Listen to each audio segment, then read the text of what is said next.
Silakan duduk Bapak Ibu Saudara terkasih. Shalom. Apa kabarnya saudara? Sehat-sehat semuanya? Ada yang kena banjir? Ya, kita berdoa semoga semuanya aman dalam perlindungan Tuhan ya. Saya dulu juga pernah punya rumah kena banjir. Aduh, kalau udah banjir itu ya kayaknya panjang sekali hari itu gitu ya. Ngebersihinnya, pokoknya segala macam. Tetapi hari ini biar hatimu jangan sampai kehilangan damai sejahtera dan sukacita. Amin saudara. Nah, mari kita buka Alkitab kita. Hari ini kita belajar dalam 1 Tesalonika 5. Ada 22 ayat yang kita baca saudara. Gak apa-apa ya saudara ya. Kalau kepanjangan jadi saya kurangi aja. Jadi dari ayat 12 sampai ayat yang ke 22. Yang mau baca Alkitab katakan amin. Yang tidak mau katakan ampun. Ya. Dari ayat 12 dulu. Perikopnya nasihat. Ayat 12, 1, 2, 3. Kami minta kepadamu saudara-saudara supaya kamu menghormati mereka yang bekerja keras di antara kamu. Yang memimpin kamu dalam Tuhan dan yang menegur kamu. 13. Dan supaya kamu sungguh-sungguh menjunjung mereka dalam kasih karena pekerjaan mereka. Hiduplah selalu dalam damai seorang dengan yang lain. 14. Kami juga menasehati kamu, saudara-saudara, tegurlah mereka yang hidup dengan tidak tertib. Hiburlah mereka yang hidup tidak tertib. Yang tawar hati, Terus, belalah mereka yang lemah, sabarlah terhadap semua orang. 15. Perhatikanlah supaya jangan ada orang yang membalas jahat dengan jahat, tetapi usahakanlah senantiasa yang baik terhadap kamu masing-masing dan terhadap semua orang. Stop sampai di situ dulu. Nah saudara perhatikan, ayat yang ke-12 sampai ayat yang ke-15 ini adalah anjuran buat saudara dan saya. Kita tahu di tahun 2026 gereja kita visinya itu yaitu tahun amanat agung. Jadi ketika dikatakan tahun amanat agung, kalau kita lihat dalam Matius 28 ayat 16 sampai 20, kita disuruh pergi, jadikan semua bangsa murid, baptis mereka. Tetapi sering sekali dalam kehidupan ini tidak bisa kita langsung pergi menjadikan semua orang murid. Kalau seseorang itu tidak melihat karakter kehidupan kita. Yang setuju katakan amin. Maka di sini saudara perhatikan ayat demi ayat yang tadi saudara baca dari ayat 12. Kami minta kepadamu saudara-saudara supaya kamu menghormati mereka yang bekerja keras di antara kamu. Siapa tuh? Pemimpin-pemimpin saudara, gembala saudara tempat ini. Pak Yohanes Anwar, hamba Tuhan yang luar biasa saudara. Sebentar ada di Kalimantan, sebentar ada di Malaysia, sebentar ada di sini. Saya sangat susah ngajak beliau ngopi saudara. Usianya gak muda lagi, tetapi semangatnya saudara, jiwanya begitu luar biasa. Hari ini beliau ada di Kalimantan, nanti mau ke Malaysia, ke Kinabalu dikatakan. Saudara hormati mereka yang bekerja keras di antara kamu, yang memimpin kamu dalam Tuhan dan yang menegur kamu. Tadi makan siang sebentar ngobrol-ngobrol, di bawah pengembalaan beliau ada 50 cabang saudara. Saudara bisa bayangkan cara menjadwal pembicaranya, cara pembiayaan dan segala macamnya. Untuk apa tujuannya? Menuntaskan amanat agung. Nah jadi kita yang menjadi jemaat Tuhan, jangan levelnya jadi jemaat terus. Naik. Bapak Ibu menjadi murid, naik jadi pelayan Tuhan. Bukan hanya di gereja, dimanapun Tuhan utus dan Tuhan pimpin. Supaya apa? Supaya kehidupan saudara sungguh-sungguh bisa terlibat dalam menuntaskan amanat agung. Bahkan di sini dikatakan ayat 13, dan supaya kamu sungguh-sungguh menjunjung mereka dalam kasih karena pekerjaan mereka. Terus dikatakan hiduplah selalu dalam damai seorang dengan yang lain. Ini anjuran masih. Nah bagaimana supaya kita bisa melakukan 12, 13, 14 dan 15 dalam kehidupan kita. Sehingga dikatakan di ayat 15, perhatikanlah supaya jangan ada orang yang membalas jahat dengan jahat. Tetapi usahakanlah senantiasa yang baik terhadap kamu masing-masing dan terhadap semua orang. Saudara untuk tidak bisa membalas yang jahat dengan jahat, itu tidak bisa kalau saudara tidak mengalami perjumpaan dengan Tuhan. Untuk mengampuni itu tidaklah mudah, saudara. Pekerjaan yang sangat sulit. Makanya di sini ada beberapa poin yang bukan anjuran, tapi perintah. Sama-sama katakan perintah. Nah, apa perintahnya? Yuk kita lanjutkan ayat 16, 17, 18, 19, 20, 21, 22. 1, 2, 3 ayat 16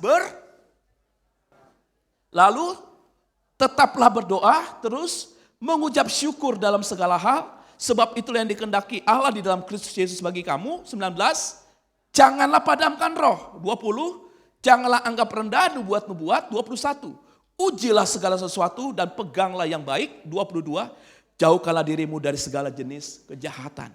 Hari ini saya kasih tema khotbah saya, yaitu jangan padamkan roh, tetapi hidup dipimpin dan dijaga oleh Roh Kudus. Yang mau katakan amin.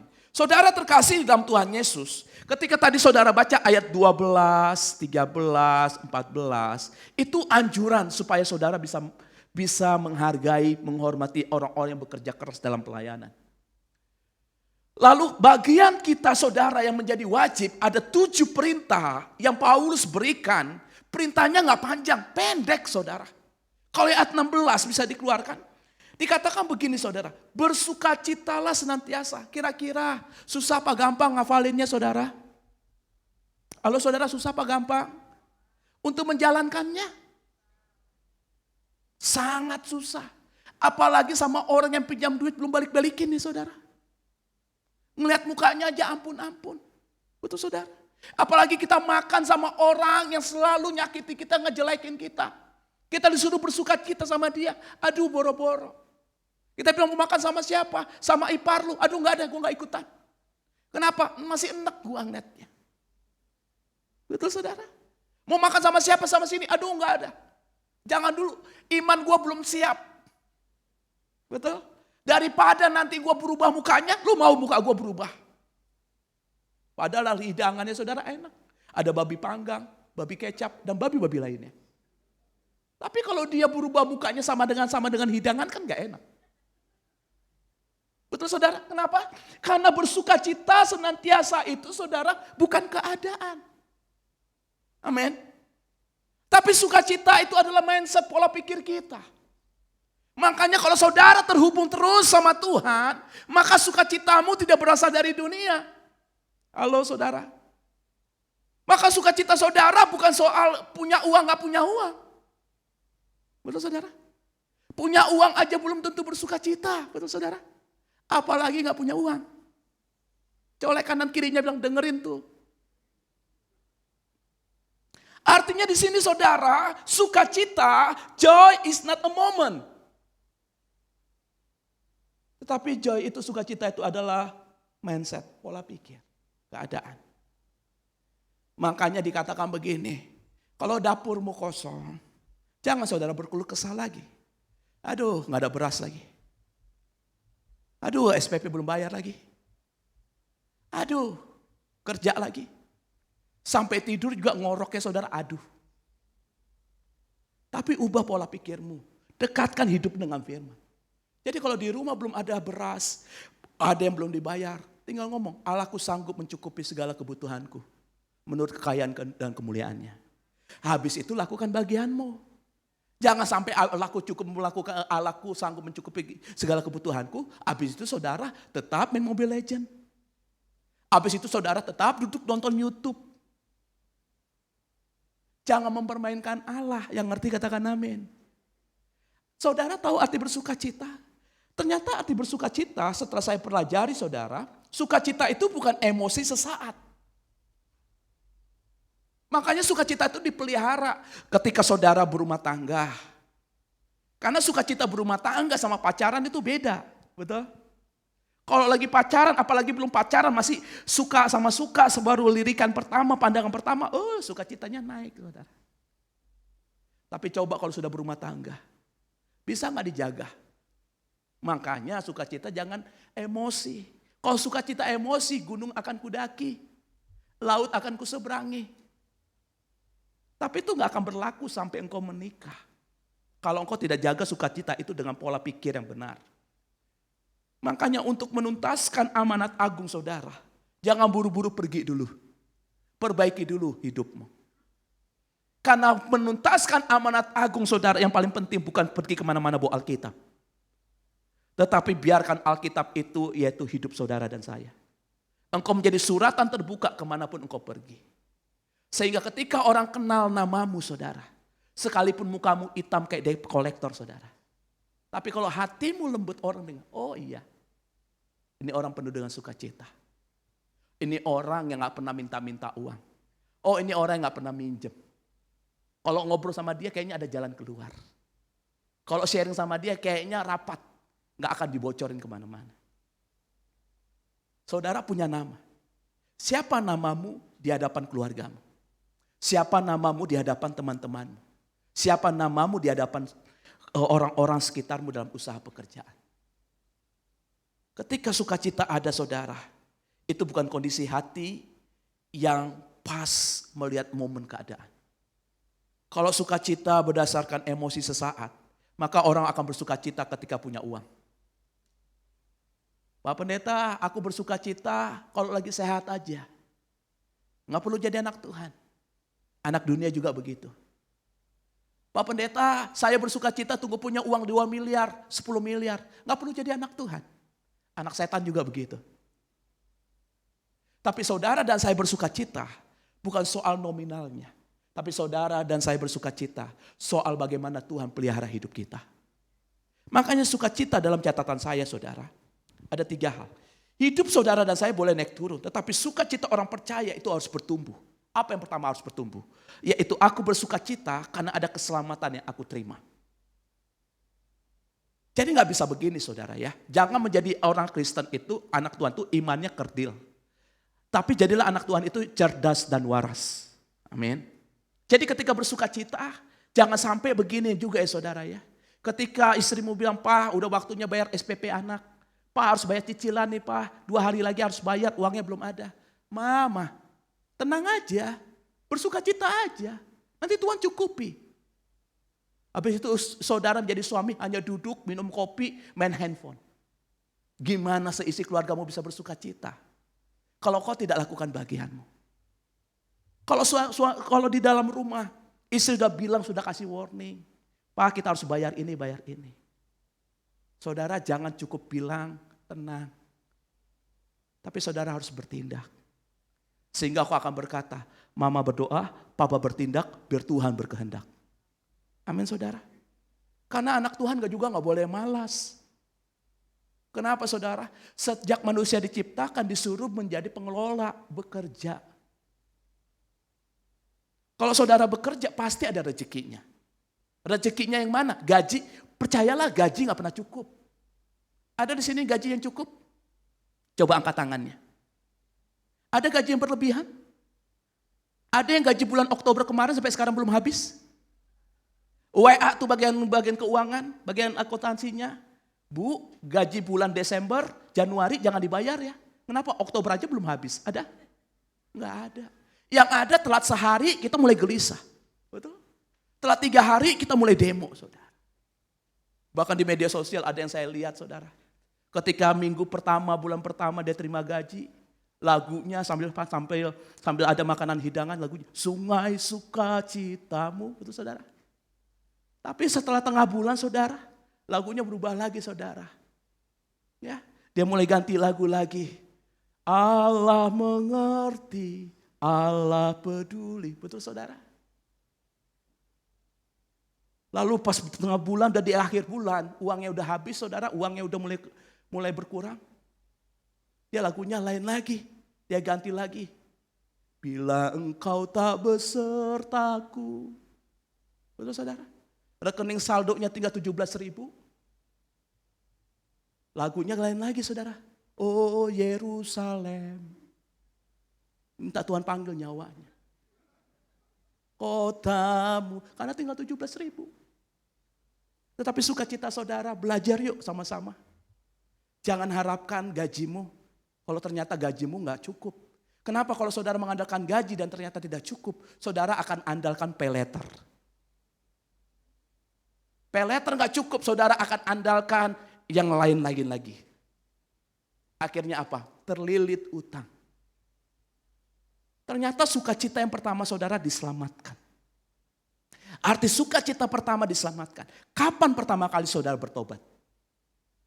Kalau misalnya saudara pertama kali bertobat 5 tahun yang lalu, 10 tahun yang lalu, 20 tahun yang lalu. Coba lihat progres keselamatan saudara posisinya udah ada di mana. Saya ambil contoh. Saya pribadi. Saya ambil contoh kehidupan saya. Dari zaman kakek saya itu ada kutuk sakit penyakit. Dari zaman kakek saya ada kutuk yang namanya itu cacat. Lalu turun ke generasi papa saya, ada yang kena sakit itu meninggal, ada juga yang kena cacat itu. Ketika saya bertobat terima Tuhan Yesus, tahun 97 apa 96. Di situ saya mulai mengobservasi kehidupan saya. Di situ saya mulai melihat bahwa Tuhan menciptakan saya, menciptakan Boy Kepakpahat tidak pakai kutuk, tapi pakai berkat. Saya mulai lihat apa yang ada kutuk dalam kehidupan keluarga kami. Saya mulai putuskan. Dari zaman keluarga kakek saya, sekaya apapun mereka, ujung-ujungnya jatuh miskin. Dan kutuk kemiskinan itu saya patahkan juga dalam keluarga saya. Saya bilang, Tuhan engkau ciptakan saya tidak pakai miskin, tapi pakai kekayaan. Kalau ada kutuk sakit penyakit, saya doa juga sama Tuhan, bahwa engkau ciptakan manusia tidak pakai sakit, tapi pakai kesehatan. Nah ketika kutuk-kutuk itu saya putuskan, bukan berarti saya leha-leha. Tapi saya memperbaiki diri. Bagaimana supaya kutuk ini tidak terjadi? Oh, saya tahu. Belajar firman Tuhan. Kapan kutuk mulai terjadi? Kutuk mulai terjadi, saudara, melalui perkataan. Makanya firman Tuhan katakan, dengan mulut yang sama bisa keluar berkat dan kutuk. Jadi rumah tanggamu yang susah, itu akan tambah susah kalau mulut ini penuh dengan kutuk. Hidupmu menjadi hancur kalau perkataanmu terus menghancurkan. Ya gue anak broken home. Papa mama gue cerai. Ya gue pastilah begitu. Ya lu mah enak. Orang tuanya akur. Lu mah enak. Orang tuanya kaya.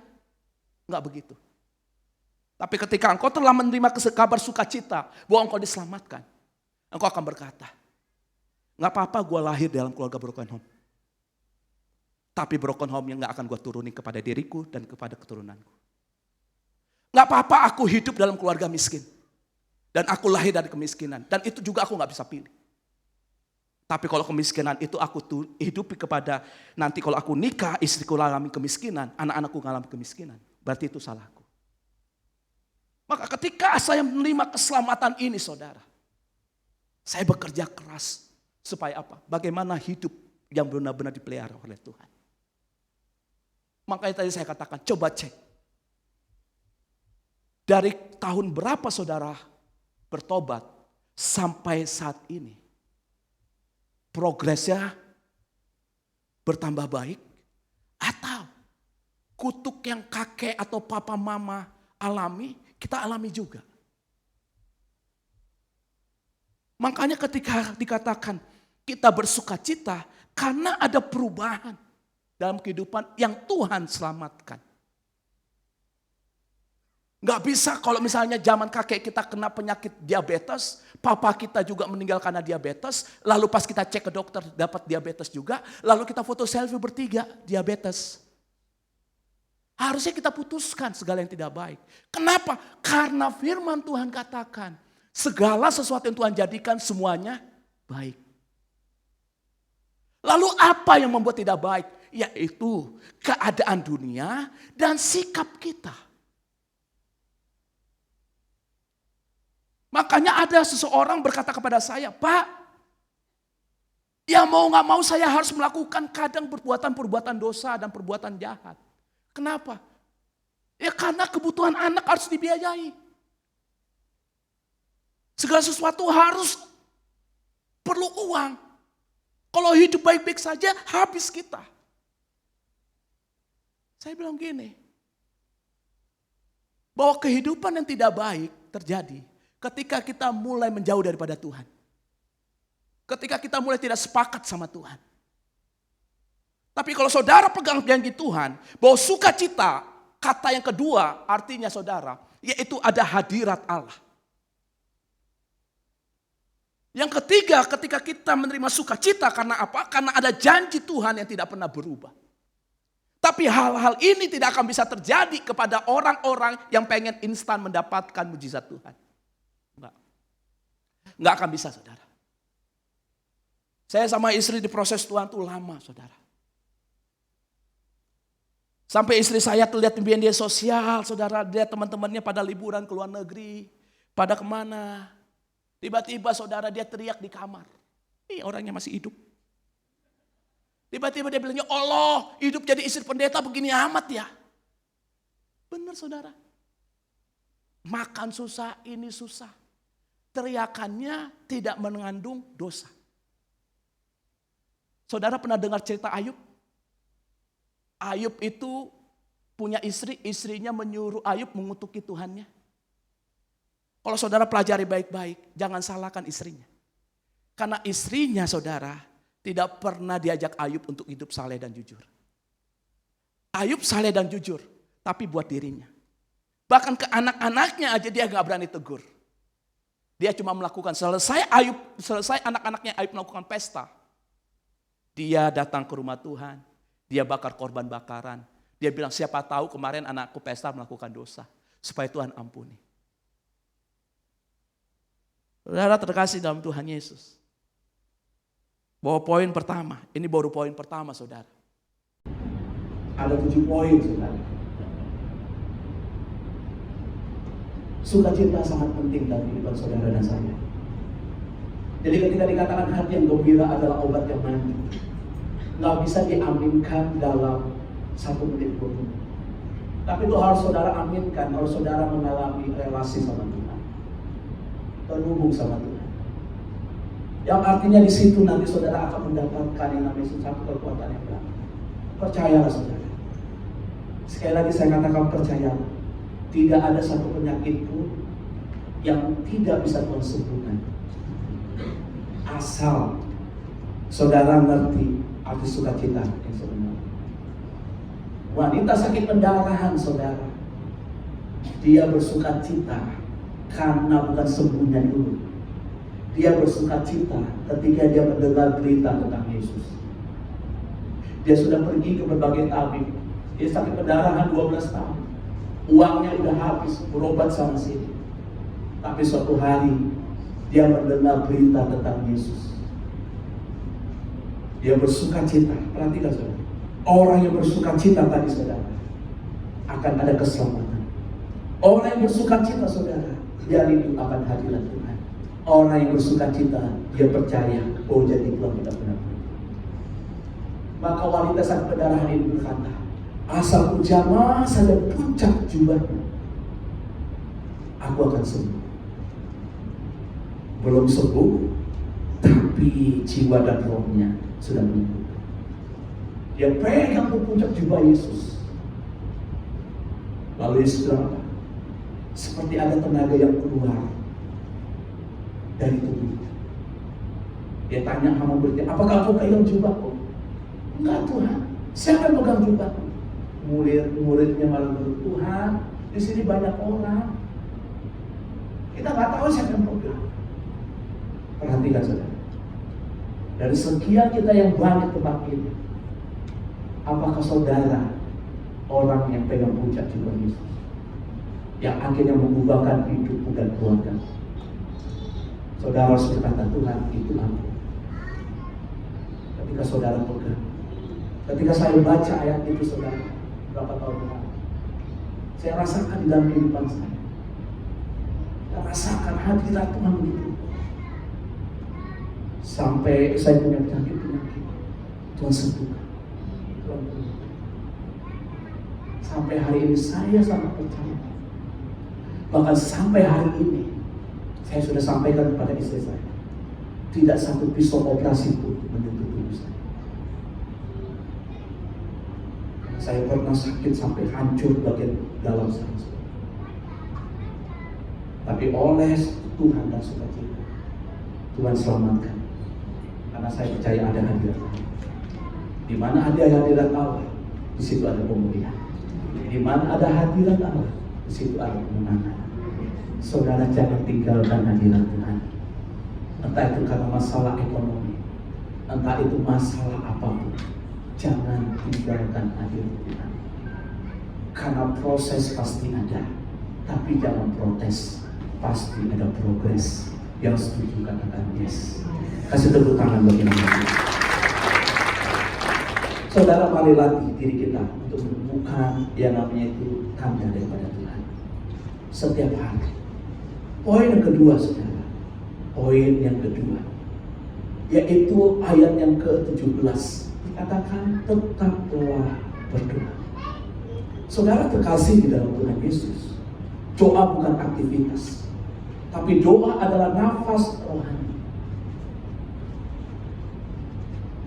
Saya sangat setuju doa bukan aktivitas, tapi doa ini adalah nafas.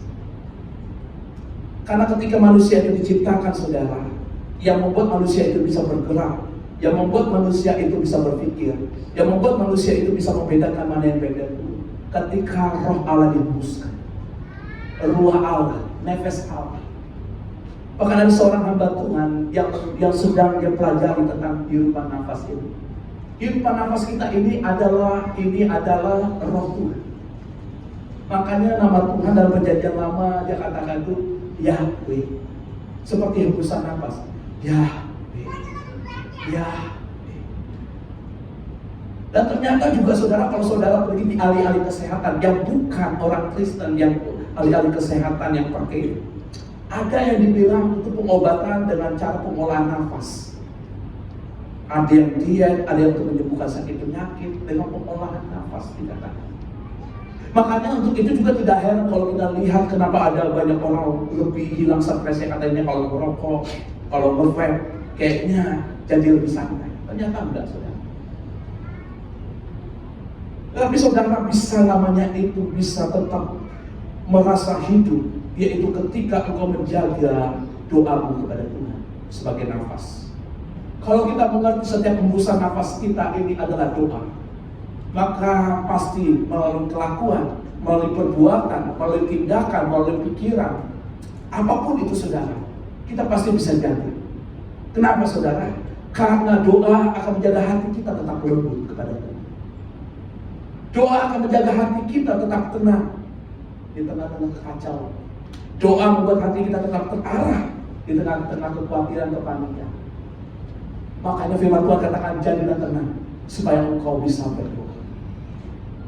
Karena doa orang benar adalah sangat besar kuasanya.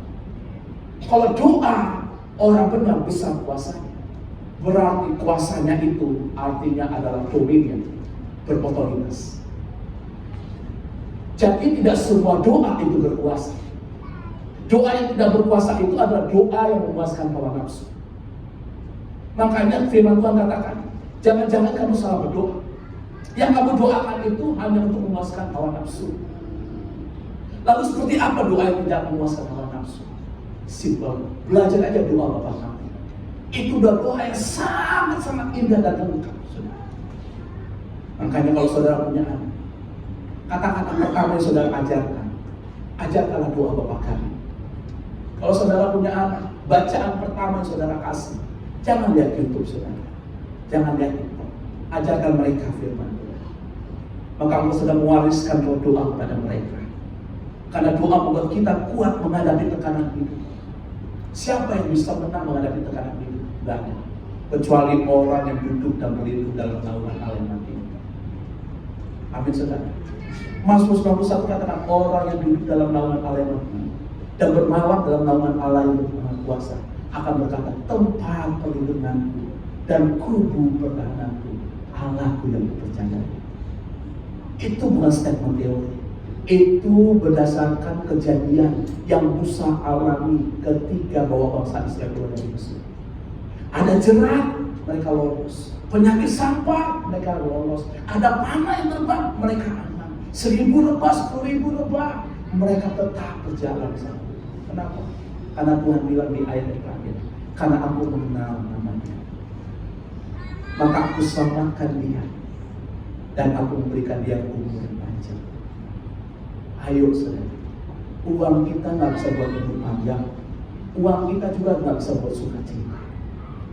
Tapi ketika saudara hubunganmu jaga dengan Tuhan, tetap terhubung sama Tuhan, itu yang saudara. Doamu power, doamu berkuasa, doamu saudara, doa yang tidak main. Poin yang terakhir, mengucap syukur dalam segala hal. Saya bagikan 3 poin aja. Nanti poin keempat, 5, 6, 7 saudara pelajari itu. Mengucap syukur dalam segala hal. Ini yang dikatakan di ayat ke-18, saudara. Mengucap syukur dalam segala hal, sebab itulah yang dikehendaki Allah. Bukan dikehendaki oleh Pak Pendeta, bukan yang dikehendaki oleh gembala, bukan dikehendaki oleh suami atau istri, tetapi mengucap syukur dalam segala hal. Ini kehendak Allah. Apa artinya sih Pak Pendeta mengucap syukur? Mengucap syukur itu artinya begini, kita percaya bahwa Allah akan menyelesaikan segala perkara kita menurut kehebatan dan kemampuannya. Saudara terkasih, mengucap syukur itu artinya kita mengubah perspektif. Ketika ada 5.000 orang yang mau dikasih makan, murid-murid sudah bingung cara ngasih makannya. Tuhan cuma bilang, apa yang ada? 5 roti 2 ikan. Tuhan angkat ke atas saudara, Tuhan bawa ke surga. Dia mengucap syukur buat 5 roti 2 ikan. Apa yang terjadi? Sisanya 12 lagi. Hari-hari ini, kalau keuanganmu lagi gak baik-baik, kesehatanmu lagi gak baik-baik, keluargamu lagi gak baik-baik, jangan ditambahi dengan kutuk, jangan ditambahi dengan sumpah serapah, jangan ditambahi dengan sungguh-sungguh, tapi bawa itu kepada Tuhan. Tuhan, uang kami gak cukup bayar sewa rumah, uang kami gak cukup buat biaya rumah, tetapi kami percaya bahwa Allah yang kami sembah tidak akan pernah mempermalukan kami. Allah yang kami sembah akan mencukupi segala kebutuhan kami. Amin. Nanti saudara lihat, berkat yang saudara terima bukan berkat yang natural, tapi supranatural. Apa yang tidak pernah dipikir, apa yang tidak pernah dilihat, apa yang tidak pernah didengar, yang tidak pernah timbul, Tuhan sediakan itu. Tapi ini hanya berlaku kepada orang-orang yang memiliki keintiman sama Tuhan. Bukan yang menjadikan Tuhan sebagai bankirnya ketika butuh uang, bukan menjadikan Tuhan supermarketnya ketika butuh namanya itu makanan, bukan jadikan Tuhan tempat curhatnya ketika lagi hancur. Pas lagi baik-baik, Tuhannya hilang. Pas uangnya banyak, lupa sama Tuhan. Tetapi dia menjadi orang seperti Daniel. 3 kali sehari dia naik ke atas menghadap Yerusalem, berdoa sama Tuhan. Dia harus seperti Daud, berapapun yang Tuhan suruh gembalakan, dia tetap hatinya kepada Tuhan. Akhirnya dapat pengurapan raja. Dia seperti Musa, 2 juta bangsa. Musa gak punya uang saudara, gak punya tabungan, gak punya bekal yang banyak. Tetapi cukup statement Musa pada Tuhan, bila engkau tak besertaku Tuhan, aku gak mau berjalan. Pimpin aku Tuhan. Yang artinya Musa mau berjalan, tapi dia juga mau taat sama Tuhan. Akhirnya apa yang terjadi? Tuhan pelihara kamu perjalanan. Hari ini, ayo mengucap syukur.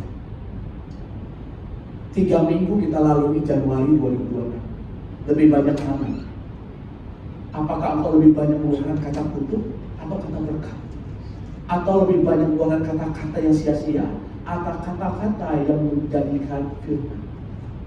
Tapi biarlah hari ini, ketika kita bersyukur, kita percaya bahwa Tuhan engkau tetap berdaulat dalam hidup.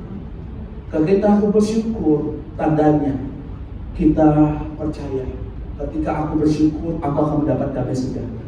Ketika aku bersyukur, aku akan mendapatkan kelimpahan. Ketika aku bersyukur, aku akan mendapatkan berkat. Karena orang yang bersyukur saudara, pikirannya menjadi positif. Orang yang bersyukur saudara menjadi kuat menghadapi tantangan. Orang yang bersyukur pasti hidupnya menjadi damai. Hari ini saudara, mari lakukan 3 poin ini. 4 poin lagi, pelajari di rumah bersama dengan Tuhan. supaya kehidupan kita tetap dalam pimpinan Tuhan. Bersukacita senantiasa, tetap berdoa dan mengucap syukur. Kasih tepuk tangan bagi teman-teman. Mari bangkit berdiri. Sekarang terimalah berkat Tuhan.